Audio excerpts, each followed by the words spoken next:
Hi, my name is Erica Schneider, and this is my video for Project 2. So for Project 2, I wanted to continue working with the facade of the Caixa Forum in Madrid. Last time I created sort of a divided hexagonal custom curtain panel family that covered this top portion of the Caixa Forum. And this time I decided to build upon that idea and still use the idea of triangulation, but I wanted to try to create a perforated metal screen that would display a triangulated pattern with varied scales as it moved across from one side of the building to the other. So in our tutorial videos that we watched, I found that the computational attractor method was what I wanted to try to utilize to create this effect in the Caixa Forum. And basically how this works is that you just have what they call attractor point that kind of directs how the grid pattern changes scales. So I wanted to use this idea with triangular geometry instead of circular geometry like we saw in our tutorial.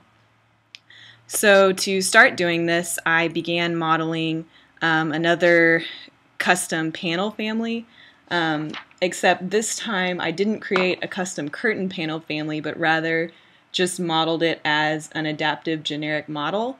And same as always, kind of made it adjustable so that the triangle could grow in scale or shrink in scale inside of this square panel, as you can see here. Bigger or smaller. And later on, Dynamo would actually control the size of this triangle. So once the panel was completed, I plugged in Dynamo to create this rectangular array. And the way that Dynamo worked was that sort of set up this cluster of nodes that controlled a grid of the panels, and then another cluster of nodes that controlled where the attractor point would be placed amongst this grid, and then the last node cluster sort of controlled how the scale of the pattern would change depending on how close or far away the panel was from the attractor point. So the result is sort of this varied facade that, say the attractor point is here in this bottom right corner, the triangle within the panel sort of shrinks in scale, and then the further the panel is away from the attractor point, the more the panel opens up and displays the facade behind the panel. So once that was finished, I then began applying this panel array to the side of the conceptual mass. So this was kind of where I began to run into a little bit of problems, because I realized that this the void geometry that I had implemented in the roof forms would not cut through these custom family panels that I had made.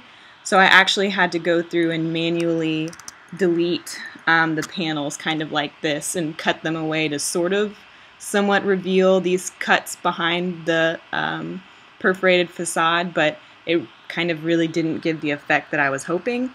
But I mean, I feel like it at least started to kind of show what I was trying to do here.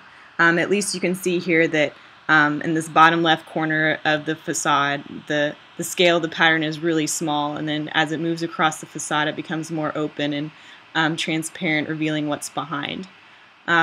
So then once this was complete, I loaded the conceptual mass back into the project file. As you can see here, and with the textures shown, it's the Core 10 steel, kind of this rough orange metal. And that's basically what the final product ended up looking like. On each side of the building you can see the pattern ranges from small to larger and more open. Over here too, from small to larger and more open. And then here are a couple renderings that I did to try and show this a little bit better. And that is it.